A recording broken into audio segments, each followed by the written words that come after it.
ஸ்ரீமதே ராமானுஜாய நமஹா. கடல் நிற வண்ணன்.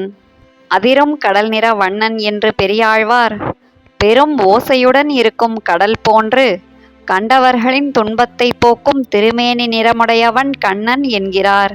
கடல் நிற வண்ணர்க்கு ஓர் கோல் கொண்டு வா என்று பெரியாழ்வார் யசோதை பாவனையில் கூறுகிறார். இதை சுவாமி மணவாள மாமுனிகள் யசோதையிடம் கண்ணன் தான் பசுக்கூட்டங்களை மேய்க்கப் போக வேண்டுமென்று கோல் வேண்டும் என்று கேட்கிறான். அவனை வெளியே அனுப்ப விரும்பாத யசோதை அவனை திசை திருப்ப காக்கையிடம் கோல் கேட்பது போல் கேட்கிறாள்.